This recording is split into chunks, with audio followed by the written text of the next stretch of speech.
All right. Good morning, everyone. Is this thing on? Good morning to you. Yeah. I don't think it's working. Doesn't sound like it. No. Yes. So, good morning. I was sitting there asking the spirits to give me energy this morning after yesterday, but they always do. We're going to talk about Jesus and responsibility. And for today's talk, we have, it's primarily from this book. I did a live recently talking about a chapter from the book Jesus in Our Day that's called Jesus and Responsibility. And so that's where the talk is coming from. And as a secondary resource, I use the book Existential Conflicts by the spirit Joana de Angelis. So we're going to be going over some paragraphs of this book and using some resources from Existential Conflicts to think about Jesus and responsibility. So Joana opens, and I have 4 of these books that I put on the table. It's actually the very first book of the psychological series. So it's interesting because Joana, when she writes this book, it's almost like saying, okay, we're going to go into the psychological series, but this is the basis. Jesus is the reference, right? The gospel is the reference. So in this chapter, she starts by saying, there is in man a strong mechanism that leads him to flee from responsibility, transferring his failures to others as a social being or to circumstantial factors such as luck, birth, or even to God. When this does not occur in his behavioral projections, he clings to the guilt complex, plunging into depressions where he hides his childishness regardless of his organic age. So we're going to talk about this, starting with the fact that she highlights on the very first sentence our tendency in this stage of evolution and consciousness to flee from our responsibilities, and that this is a very strong mechanism in our lives. So what does that mean? It means that we don't take responsibility for what is ours, our feelings, our emotions, our inner state. So if you are upset, if you are anxious, if you are conflicted, more often than not, we are projecting. We are saying, well, it is my parents, it is my children, it is society, it is politics, it is the world out there, but it's not me. I'm not the issue. The issue is always being caused by something outside of us. So this is projection. I really like to think of projection as a projector. So if a child walks in here and you say to the child, where is the film? The child is going to say, it's here on the screen. No, this is the projection. The film is elsewhere. It's right here, right? It's just being projected. So when we look at the world, we're looking at the world with the lenses of the film that is playing within each one of us. We have traumas, we have wounds, we have a history, we have a past. And when we look outside, reality is a combination of what it is plus the colors of our inner world. So when we are in a conflict, for example, who is right? Nobody's right. In a conflict, there are always 3 truths going on. Mine, how I see the reality. Yours, how you are seeing the reality. And one that is in the middle. When we fail to understand that what we think is true is not true necessarily, it's just the way is our perception which is colored by our psychic, then in that case, we are being a child that believes that the film is here, is outside, and fails to understand that there are colors that are coming from within. So much so that if you put a pineapple in front of 2 people and ask them to describe, one person is going to say, this is a beautiful ripe fruit. Another say, this is an evil fruit with all these thorns and things like that. Which one is right? Both are right? but they are speaking from the inner movie that is going on, running inside themselves. So taking responsibility is to understand that there is a huge part in everything that we are living that belongs to us, has nothing to do with what is outside. It's ours. So it's owning and addressing it. So she says that we tend to escape from responsibility. It's so much easier to be a victim and to think that it is things that we are experiencing is being caused by something outside of us. So there are two ways in which escape primarily from the truth. One is by projecting. Good morning and welcome. Hey, good morning. So two ways in which we tend to escape reality. One is projection and the other one is guilt. Now, we're going to talk a little bit about guilt, but she talks about the guilt complex. So where that leads us to plunge into depressions and sometimes when very serious leads actually to suicide. So we escape by guilt. We become aware of the error that we had committed, and instead of doing something about it, we crucify ourselves. And so we take it in, but in a very pathological and disruptive way. So let's look a little bit more into these two paths. So the first one is transference. We did talk about a little bit the projector and how we see reality as it is. So we transfer to somebody else the problem. So she has a book, in the book Existential Conflicts. The first chapter is called Psychological Escapes, okay? And she's going to say that in our nervous system, it can take some loads, right? Some emotional loads. And what it does, it will either dilute the load, the tensions, the problems, or it's going to transfer them elsewhere. However, successive disturbing emotional discharge overload the nerves so much that they invariably transfer the hardest to deal with and accept to the archives of the unconscious, giving rise to psychological escapes in which many patients indulge. Instead of facing problems naturally, certain emotional predispositions prevent the acceptance of the most exhausting occurrences, producing an automatic escapist movement by which it seems to get rid of difficulties when it only postpones them. Selective departments of the mind automatically block many unpleasant actions, which are filed in special sectors even before being properly analyzed as expected. Due to these evasive behavior, mechanisms of transfer of responsibility, lack of discernment, and various psychological escapes arise. So let's translate this. I love these openings, one of the opening statements. So we have a central nervous system. Our central nervous system can bear quite a bit. But a lot of times when things become super heavy, the central nervous system is going to take that emotional content and put on the unconscious. Kind of, I can't handle this right now. Let me get out of my consciousness, and goes into the unconscious. Sometimes this is necessary so that we can continue to actually function. But a lot of times, those are issues that if we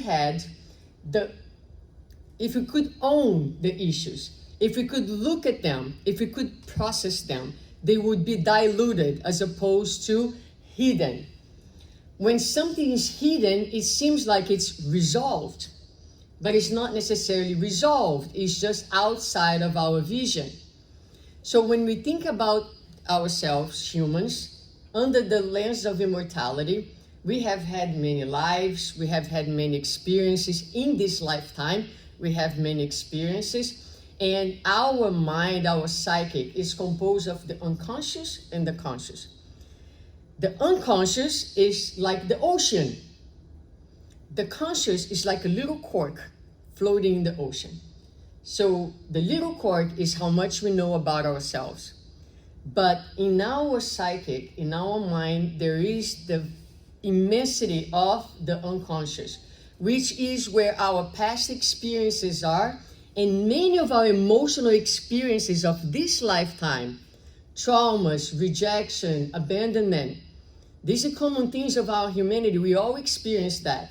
You might have had a good father and mother, but at some moment in your life, you felt like you didn't get the attention that you needed. Or perhaps they privileged a sibling and you felt abandoned. So all those feelings, they are in us. And although we may not realize they are there, they play a huge role in our lives, in how we behave. And then we go in patterns of behavior that we don't know where they come from, or why we're feeling so much pain, or why we're being so reactive. And in part, it is because it's coming from a place that you don't see.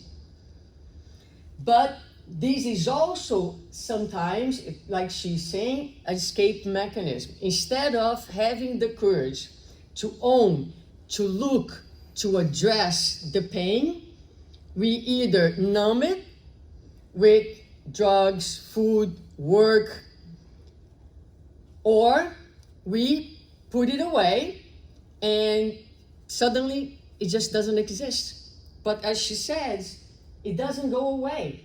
We believe it went away, but it's there, and it's playing a role in our lives without us knowing.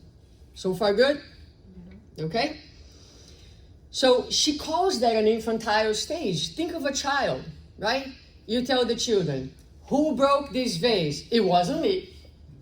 It wasn't me. It was her. She was chasing me and I had to run. So that's what we do. It wasn't me. I don't know anything. Children do that. And then they lie. But we are, spiritually speaking, very much infantile many times when it comes to take responsibility for our own part. So we too lie. We blame others. It's so comfortable to be the victim of the world, and we find this place of false comfort in denial. But this mechanism, what it does, it takes away our vitality. Because look, when you are responsible, you are in charge. When you are responsible, you are claiming back your power. Responsibility is the ability to combine humility to say, I'm human, I messed up. And then have the courage to say, I messed up, but I can also repair. And you go ahead and you repair. And then when you repair, it's like that now I'm not going to remember, the art where something breaks and then you fix together with a line of gold. Yes, and so that's what we do when we take responsibility. We take the pieces that we broken and we glue together with a little line of gold. And now it's broken, but it's repaired and it's beautiful. So the taking the responsibility vitalizes us because it tells us about, it's to be back connected to our own power. The power of healing, the power of fixing, the power of improving. So when we are disconnected from responsibility, we start to feel bad about ourselves. We are dominated by forces that we don't understand. Life does not go forward. And the existence becomes poor. Because what makes our existence really rich and the sense of wealth comes from the ability of build our own self, our own destination, and fulfill our life with meaning and with beautiful things, even if it is repairing our own mistakes. So it leads to loss of self-esteem, senses of worthlessness and shame, and eventually depression, and in a greater extent, suicide. If we don't escape towards projection, a lot of times we go towards guilt and what Joanna called the guilt complex. So what is complex? We hear a lot about that, right? Complex of inferiority, guilt complex, the complex of heroes, and so forth. There are many complex. So complex are nuclei of emotion and psychic meaning that form around lived experiences. So you have an experience, you have emotions attached to it. which begin to influence our thoughts, feelings, and behaviors, often unconsciously. It's an autonomous psychic constellation. It can act independently of consciousness, interfering in how we react without us realizing it. So think of a constellation, a number of events emotionally loaded, they are connected. They start to become a living entity within ourselves, part of our unconscious. So if you are, for example, if you feel worthless, or if you were heavily criticized when you were a child, and you have that complex of inferiority, a lot of times you're going to lead a life where you must succeed because you are being driven by this force where you have to prove your own value to the world and to yourself, because you don't see your own value as someone whose value is in being, not in doing. And so, is that bad? Not necessarily, but it can become bad because a lot of times you are going to put yourself in very strenuous situations, disrespecting your own limits. Moved by the need to prove your value to your own self. And so it becomes disorganizing. Then we end up with diseases, with disorders. And then we blame God, we project, we think that God is unfair, but we brought that upon ourselves because we were unconscious about these forces that are operating within all of us. So it's important to understand because it's like an autonomous being, it's like an internal personality. It has intense affectivity, emotional charge, is unconscious for most part, so the complexes are really controlling us in many ways, and they're going to influence our attitudes, thoughts, and generate even like physical symptoms. And we all have them. So what's going to make a difference is how we deal with them, right? So Joanna is going to talk in her books about individuation process, which is a psychological maturity that consists precisely in becoming aware of this complex, integrating them into the personality and not being dominated by them. So self-knowledge and psychotherapy help bring them to the light of consciousness, allowing transformation. So we all have them. So when Jesus says, watch and pray, he wasn't inviting us to be watching the world outside of us. He was inviting us to watch our own behaviors. How do I know myself? A lot of people ask that. How do I get to understand who I am? I would say, watch your reactions, not your actions, your reactions, and watch your feelings. What is it that I'm feeling at this moment? I'm angry. I'm pissed, right? Why? Well, because she was disrespectful with me. And how does that make you feel? Small, unseen. And that's how you get to the gist of the problem, right? So the child is crying at the corner of the classroom, and the teacher goes to speak to the child and say, hey, what happened? Why are you crying? And the child says, because my friend called me idiot. And the teacher stops for a moment and think and said, well, maybe you are an idiot. And the child is like, what? And said, because ETs are idiots. And the child stopped and said, what? I'm not an ET. And he's kind of laughing at the idea of being an ET. And the teacher says, well, it seems that you know that you're not an ET. He's like, yeah, I'm not an ET, right? Well, do you know that you're not an idiot? And so the issue is that the things that are going to hurt us, when someone says something to you, if that is your belief, it's going to hurt deeply. But if it doesn't resonate with you, it's not your issue, it will go anywhere. You laugh at it. So these are ways in which we can start to understand what belongs to us. Nothing can hurt us if there isn't a wound already in there that needs to be attended to and taken care by you, not by anyone else. No one has the power to hurt you if you don't have within yourself the vulnerability in first place. And so guilt's gonna have roots either in the past or education. A lot of times the way we educate our children is instilling guilt in them. This is another lecture in itself.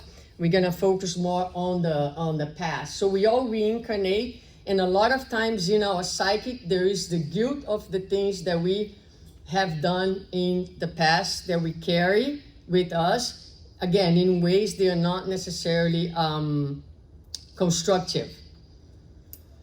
So in this book, in chapter 6, which actually talks about guilt, Joanna is going to say that remorse generates the phenomenon of recognizing the mistake, but it's not accompanied by the courage for proper repair, transferring to the spirit's archives the conflict in the form of guilt. So there is something that she's going, oh, it's not here, it's the next slide. But there is something called healthy guilt. We have to feel guilt. If we don't feel guilt, we would kill and go home and have breakfast and move on without any, feelings. We would be numb. So feeling guilt is okay. It's like an alarm that goes on in our mind, say, hello, watch what you're doing. You messed up here a little bit, right? So that's guilt. But it must be accompanied by the courage for proper repair. Otherwise, it's going to be internalized and again become a paralyzing force. A paralyzing force. So when you enter this cycle of pathological guilt, you commit an error, which is an act that's contrary to ethics, to your own conscience, to the inner purpose, and leads to this perception, yes, I did something wrong. So the guilt is this awareness, necessary awareness. Oh, I sidetracked here. And it can have a negative consequence, which is remorse. Now, when you enter this space of remorse, you are in a stagnant guilt without the reparative action. And then it's going to lead to this pain, this emotional paralysis. And as you continue with this path, you're going to create this complex. It's like if that little entity gets nourished and gets bigger and bigger and gains more strength within you. So is internalized and repetitive guilt associated with unconscious ideas, which is fed by constant self-criticism, punitive, castrating, and can be pretty perverse. So you're gonna ask yourself things like, how could I have done that? Oh, I'm not good. I don't deserve. I'm a piece of whatever, right? I mean, have any one of you have ever said that to yourself? Right? I'm not getting anywhere, right? How could I have done this? How could I have done this is a question that you are questioning your own humanity. Yes, you could have done that. Because again, if you understand that there's so many forces within you that are acting, sometimes you say, I want to do this thing right, and you don't do it right. But you said you wanted to do it. In your mind, that's the way you want to do, and then you don't. Why is that? Why is that? Why can't we get it right when we have already decided that we can get it right? Because a lot of times we have forces within us. They are pulling us in the opposite direction and have been there for a long time from the immortal perspective. Sometimes they are results of many, many lives, right? So that's why it's so important to get to know ourselves, to try to understand our emotions, our tendencies, our wounds, so that we can heal ourselves. And not, so the question is not how could I do this? The question is, okay, I'm human, I did this, I don't understand, but let me look inside. Let me see what drove me in that direction. what kind of reward and satisfaction did I get from not going the right way and this way? We have to have that curious mind that's constantly checking ourselves. And then you start with violence against yourself, self-sabotage, self-harm, self-exclusion, humiliation, weakening of self-worth, which leads to low self-esteem. I'm useless, I'm inadequacy. That's a big one. That's a big one. Most of us feel inadequate one or another time in our lives. And then leads to depression and again, abandonment of life. So this is not the way to go, right? This is the way of psychological immaturity. This is the way of victimization. This is the way of powerlessness. And this is not what we want to go, because this will make us feel less, will make us feel small. It takes away, it robs our power. And we are powerful because we are children of God. And God's potentials lie available to all of us within us. So we need to tap into this potential that is present in all of us, no matter who you are, no matter where you are in your level of consciousness. The possibilities are the same for all of us. So back to the book, Suzana is going to say, while he moves cultivating the disease of wild passions, he is any one of us. He unbalances his emotional implements, becoming a victim of himself, allowing degenerative and corrosive diseases to settle in. So that's the end path of this cycle that I was talking about. And now she shifts towards responsibility. Responsibility frees the individual from himself, raising him to higher planes of life. Taking responsibility is leveraging progress. So hopefully when we leave here today, we're going to leave willing to take responsibility for our own lives and for what belongs to us. She talks about healthy guilt, which should accompany human actions when they do not meet standards of balance and ethics. However, this feeling should be faced with a sense of responsibility. Okay, it's not comfortable to be guilty, but if you were in peace with your humanity, you will forgive yourself, because Jesus said to God to love God above all and your neighbors as yourself. If we are unable of compassion towards our own selves, we cannot be compassionate towards others. We're going to judge people with the same harshness and rigidity that we judge our own selves. So when you see someone who's very harsh towards others, you can be sure that that person is the first victim of their own selves, because they're driving their lives from a place of rigidity where errors are not admissible, right? So I made a mistake. I'm just human. Oh, but I made this mistake for the 10th time. It's because you haven't learned yet. You haven't yet gathered enough strength for the miracle of transformation. But you are trying. And every trial is a little better than the one before. And she goes on to say, all creatures make mistakes, some of a serious nature. However, there's no reason to be discouraged in the struggle or to abandon the commitments of moral elevation. So sometimes it's like, I mess up so badly. There is no such thing for God. There's no such thing for God. Again, there's no reason to be discouraged. God is love, unconditional love. How many opportunities do you give your child to get it right? Many, right? You there. Now, we are just humans. God is this infinite love. And so for God is like, God looks at us and don't see who we are in this moment. God sees us in the future. God knows of our potential. So no matter how bad we mess up, there's no reason to be in the cross. We need to come out of the cross. We need to come out of the cross, put the cross on our shoulders and walk with it. Take responsibility, carry the conflicts, because our nature in this planet that we live in is conflictual. That is part of being human. That is the work that we are here to do. To deal with the dichotomies, to deal with the darkness and the light, and to integrate them into something more beautiful version of ourselves. So responsibility results from the awareness that discerns and understands the reason for human existence, its purpose and goals, working to assume the role destined to him in life. So once I understand that this level of consciousness that characterizes us here, this is also part of God's plan. There's, this is okay. It's a kindergarten classroom, but you look at the little children over there, you don't think that they are less than us because they are 4 years old.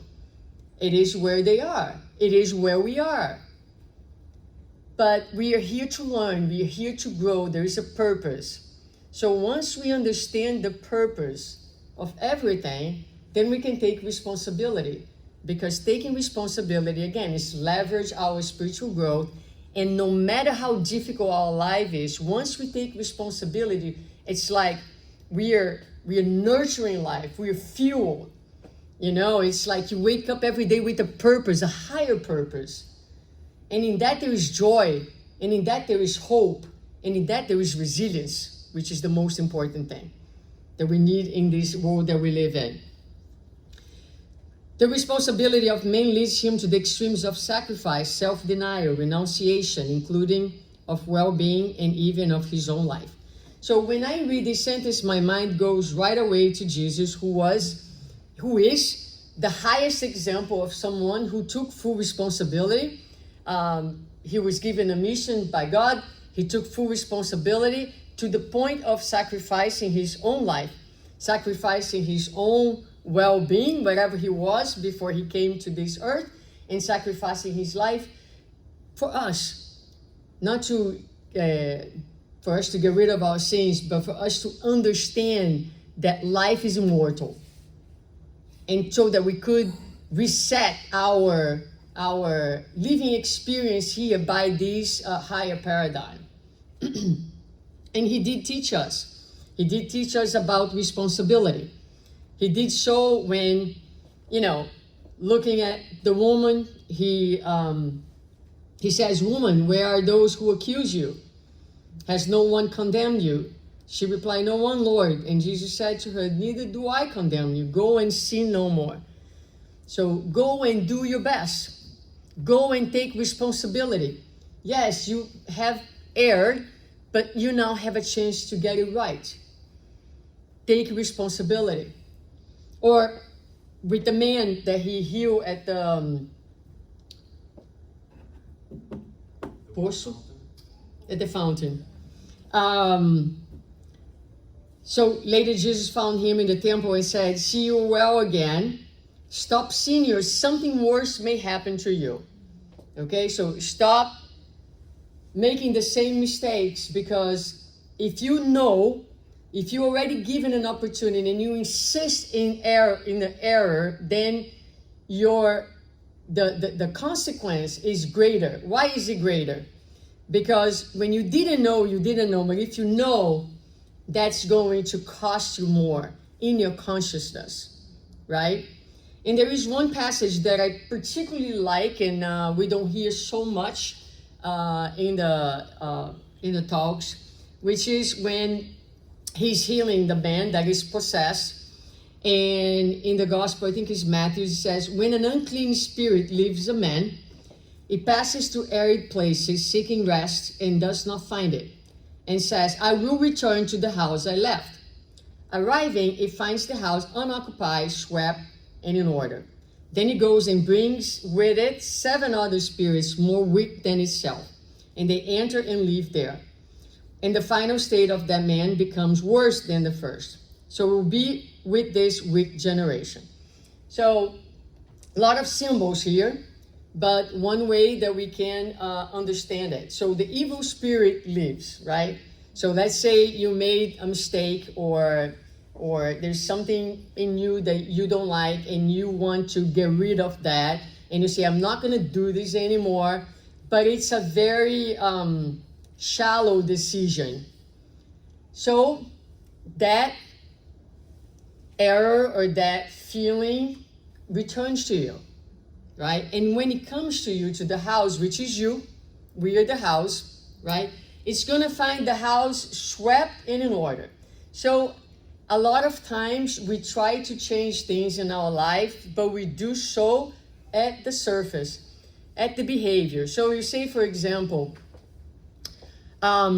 I will no longer be aggressive towards people. So when people come, you made that decision. So now you're gonna speak very calmly, and you say, "Oh, my brother, oh, my sister," but deep inside you want to kill the creature, right? So the house looks in order, everything is clean, but is unoccupied. It's empty. In other words, you change a behavior, but you didn't fill the house with the values and with the connection enough to make that secure. So a real transformation is when you say, well, I'm being hostile to people, I'm being a jerk, I'm being rude, I'm talking these ways. Okay, so I can say, I'm not going to do this anymore, and now I put a nice tone, very polished, but deep inside nothing has changed. Or I can say, why am I being so hostile? Which buttons are being touched, right? How am I feeling? So often, what happens to us is we feel diminished. We feel diminished. We feel disrespected. But going back to the little child that was crying at the corner, we don't respect ourselves. That's the issue. So when someone disrespects you, it talks about your inability to self-respect and self-love. It's not about the other person. Never. People with their aggression, they can mark us, yes, they can do that. But they're not responsible for our unhappiness. We have to take responsibility. So we have to occupy with what? Virtues, with self-love. Have you ever experienced, like I love to use this example because I work with a lot of folks with dementia. And they come to you and they curse you and they hit you and they do all kinds of things when the dementia is connected to aggressiveness. And you look at them and you say, oh my God, how can I help this person? Right? At that moment, you are centered. What does that mean? You understand that that person is you. You understand that that person is not thinking properly. You understand that that person doesn't have the resources to do that. I am centered in the understanding of the person as a whole, and I'm not affected by it. If someone comes and is aggressive and hostile towards me, and I'm centered in the self, if I'm centered with all the concepts that we learn from spiritism, I'm going to look at that person, I'm going to say, oh my goodness. He does not understand that he is in deep pain, in deep need. And in fact, he's hurting himself instead of me. When someone throws a rock on somebody else, he is disorganizing himself. He's in a place of pain and self-hatred. If you can center yourself in that, you will be able to live without feeling so attacked, so disrespected, because he is in a place of lack of self-respect.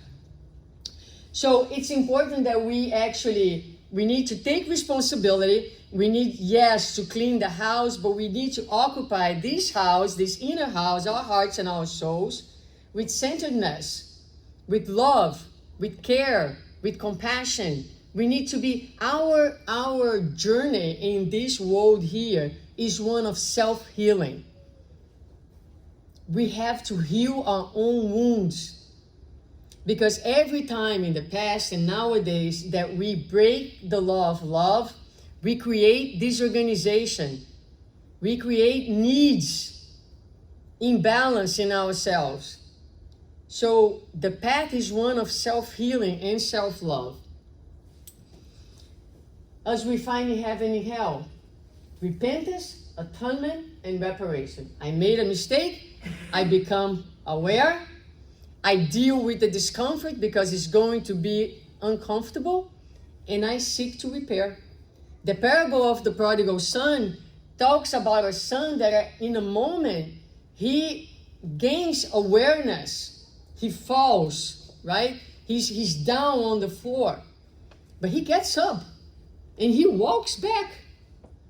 So we cannot be in a place where we drop to the ground in our errors and we stay there. We need to get up. We need to say, I need to walk back, and on my way back, let me repair what I need to repair. And that's what Spiritism offers us. Now, Joanna says that because man still prefers to maintain his own ailments, taking pleasure in them, he anesthetizes himself in misfortune, which remains with a certain pleasure even though he shows discomfort and unhappiness. So it's that little story of the dog that is lying on top of a nail in a gas station in a desert, and a man passes by and the dog is moaning, and he says to the owner, your dog is moaning, what's wrong with him? And the man says, well, he's lying on a nail, and it doesn't hurt enough for him to get up and to move. So sometimes it needs to hurt a lot for us to take responsibility, for us to awaken to the things that are important in life, for us to understand that, as we were talking in the beginning, there's a higher purpose here, and we need to pay attention to why we're here. What is the purpose of this life? How are we using our resources, our time, our talents, our intelligence, our health? Are we fulfilling our mission, which is self-healing, but also each one of us has a special mission. We are supposed to leave this world better than when we came in a unique way. Your mission, no one else will do, because there's no one else like you. So are we aware of our mission? Are we taking responsibility of our mission and our path? Are we doing our part? Or are we, a lot of times, we like our misery. Sometimes the misery is what makes us feel alive. Once the misery goes away, we feel dead. This is what happens a lot of times in abusive relationships. People cannot go away because in a backwards, ill way, that person feels seen. Although injured, although disrespected, is the way that she or he is seen. So a lot of times it's very difficult. We have some weird ways in which it's hard for us to move. Peace feels weird, And so it takes time. It takes time for us to shift. I want to finish with then this concept of responsibility and forgiveness to close, because I always like to also bring down home and when we leave here, how can we apply this to our lives? So when you have resentment, it's this deep, chronic, and pervasive state of feeling powerless and frustrated, often stemming from a sense of injustice or inferiority. So think about the little boy, and you can harbor that resentment. When we harbor resentment, and we all do in one level or another, usually you don't want necessarily for the person to come and give forgiveness and reconciliation. You want the person to suffer. The person made you suffer. The person was mean to you, and yes, I will. Maybe we can reconcile, but I think he should suffer a little bit first, because made me suffer. So he or she needs to suffer a little bit. So this is a very disorganizing state that we often get in because someone did or said something to us.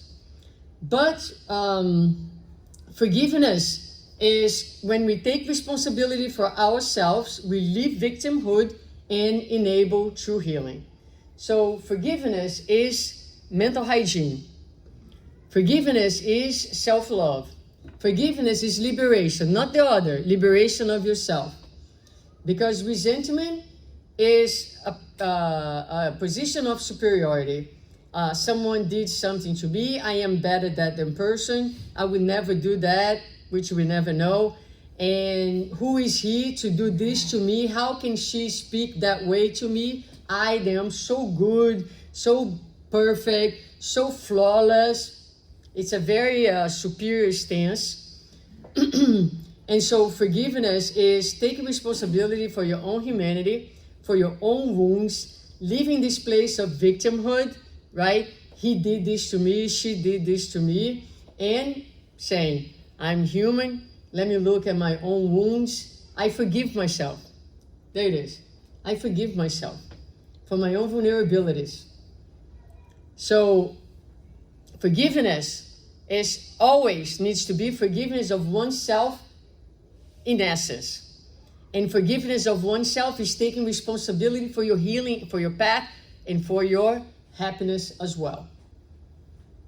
So we all have wounds, a wounded child within ourselves. Also, we have wounds that come from choices that we made in the past that open these areas of need in us. No one caused that in us. It's the result of our own choices. We create that state in ourselves. The world, you're going to be born in a house with parents. You're going to be working with people who are there. They're instruments of God. And what they are going to do is poke these areas of vulnerability in you. They are the instrument because these areas are unknown to you. But when someone pokes and it hurts, it's God's mechanism and way of saying, there's something for you to look at. So we wouldn't become aware of our own needs wasn't for people who are actually poking our wounds. They allow us to understand and to see where is in us that is that in need of that TLC. Right? And so for them, we should say thank you. In my last lecture, if you didn't hear, they are not your enemies, they're your friends. Love your enemies, right?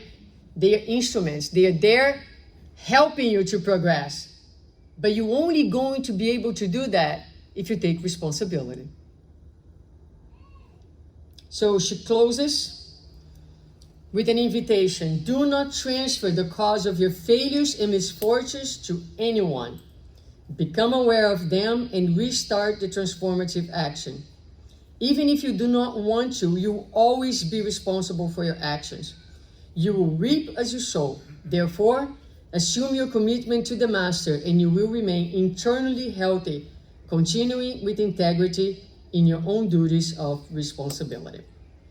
So this is it. I hope everybody is inspired to regain your power as you leave here today and understand that is in you the possibilities for healing in all of us. When Jesus healed people, he always said, your faith healed you.